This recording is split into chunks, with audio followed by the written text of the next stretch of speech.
This 12th video is the second of the two videos on researching in primary source documents. Archives, which are depositories of records for historical purposes, are of course the best place to locate primary sources. Governments at all levels and many organizations and businesses, both public and private, maintain archives, often available online. There are too many to list here, and students can simply Google to find many. The job of an archives is twofold: to review the institution's materials, constantly deciding what to keep and how to catalog and preserve them, and then how to make those catalog documents available for scholarship. An archivist is a highly skilled academic trained in these skills. A word about copyrights, perhaps advisable here. When people publish or produce an original idea or item like a book, they may copyright it with the government to document their ownership. It's then theirs.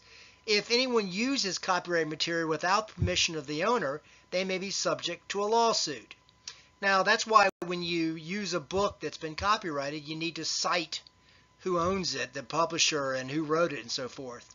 You might think that using material from archives might violate copyright law, but that's not the case, especially for something like an undergraduate history term paper. When somebody turns over materials to an archives, they're making it available for public use. And once again, all you have to do is in citation is tell you what it is, when you accessed it, and where the archives is located. The United States' official archives are maintained by the National Archives and Record Administration, NARA. The main branch is just off the National Mall in Washington, D.C. Another, much larger branch contains all the records after World War I, is located in College Park, Maryland, adjacent to the University of Maryland. NARA also maintains 8 regional archives, each serving a different area and containing agency and department records that pertain just to that area. The Southwest Region Archives, located in Fort Worth, and that's what's shown here, contains all the agency and departmental records for Oklahoma and for Texas, New Mexico, Arkansas, and Louisiana. As part of the National Archive system are the various presidential libraries. Ever since Herbert Hoover in 1929, you have the presidents donating their papers from their term in office to the National Archives. The only exception was Richard Nixon, and that was settled in a lawsuit. The libraries are great places to find anything you want about that presidency, and we're very fortunate here in Durant because right down Highway 75, about an hour and a half away, is the George W. Bush Presidential Library, which is located at SMU. Now, perhaps of particular interest to Southeastern students are the State of Oklahoma archives, the Bryan County archives, and the archives of various Indian American nations. Courts have records, of course. All of these maintain websites. University libraries often have excellent archives, usually donated or often cataloged accordingly. If students are looking for the papers of any given famous individual, they might simply Google that person's name with the word papers. Sometimes such searches identify various archives, and the students can then proceed to that specific archive's website. Same tactic can be used for organizations or groups. Archival websites vary in their ease of use and usefulness, but students should be aware that most have some form of search capability.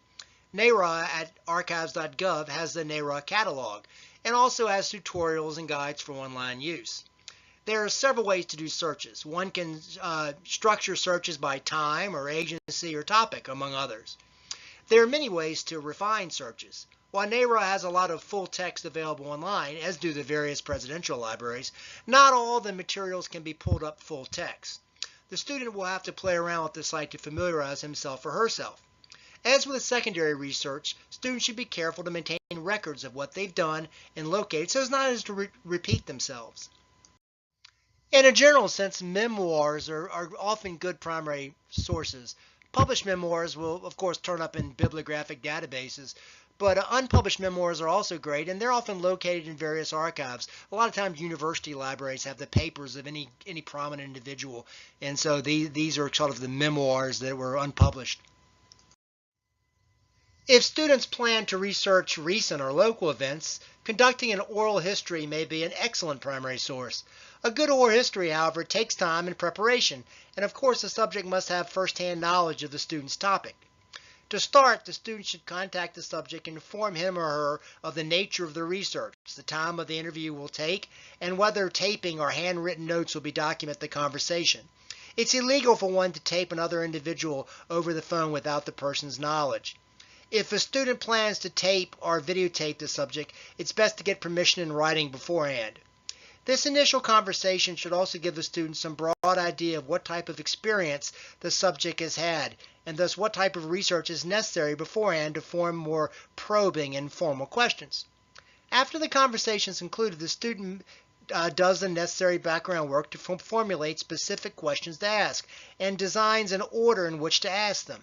In short, when the formal oral history begins, the student should have a plan or organization for the interview, which can then be explained to the subject at the outset. The student may go from his or her most important questions to the least important. He or she may decide to proceed chronologically.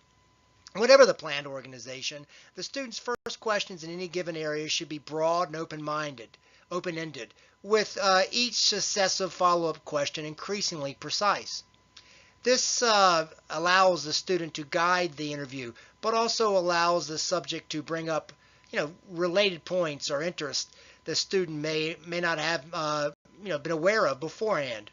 Put another way, the student should be flexible in his or her questions, following the planned agenda, but willing to veer away from it whenever the subject introduces an unexpected comment.